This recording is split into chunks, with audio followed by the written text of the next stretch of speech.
Hey guys, good morning. আবারও একটি নতুন ভিডিও নিয়ে চলে আসলাম। ভিডিওটিকেও স্কিপ না করে ইন পর্যন্ত দেখতে থাকো। আজকের রেসিপি হলো মশলা ছাড়া রুই মাছের সিম্পল ঝোল। তাহলে চলো দেরি না করে দেখে নেওয়া যাক আমি আজকে এই রুই মাছের রেসিপিটা কী করে বানিয়েছিলাম। কড়াইয়ে তেল গরম হওয়ার পরে একে একে আমি সব মাছগুলো ভেজে নিলাম। তারপর মাছ ভাজা তেলের মধ্যেই অ্যাড করলাম দুটো ছোট ছোট আলু। সেই আলুগুলোকেও আমি ভালো করে ফ্রাই করে নিলাম।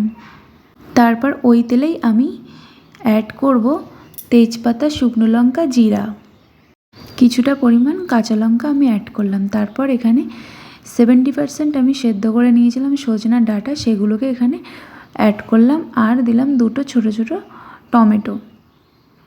তো ভালো করে আমি ফ্রাই করে নিয়েছি। তারপর ভেজে রাখা আলুগুলো এর সাথে অ্যাড করে দিলাম। এবার সবগুলোকে আমি ভালো করে ভেজে নেব। ভাজার পর এখানে পরিমাণ মতন হলুদ দিয়ে দিলাম। হলুদটা মিক্স করার পর আমি এর মধ্যে অ্যাড করব মটরশুঁটি। আবারও আমি সেম প্রসেসে সবগুলো সবজি ভালো করে আমি ফ্রাই করে নেব। 3 থেকে 4 মিনিট আমি এইভাবে ফ্রাই করে নিয়েছিলাম। তারপরে আমি সজনের ডাঁটাটা যে জলে সেদ্ধ করেছিলাম সেই জলটাই আমি এখানে অ্যাড করে দিলাম। তারপর ভালো করে মিক্স করে আমি ঢাকনা দিয়ে ঢেকে দিলাম। 7 থেকে 8 মিনিট পর সবজিটা সেদ্ধ হয়ে গেছে। আমি এবার এই সবজির মধ্যে অ্যাড করব ভেজে রেখেছিলাম যে মাছের পিসগুলো, সেই পিসগুলো এখানে আমি অ্যাড করে দিলাম।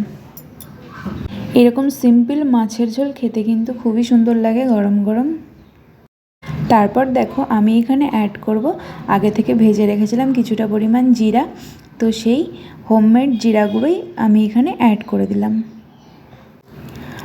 আর এখানে অ্যাড করব কেশরি মেথি, দারুণ একটা ফ্লেভার আসে।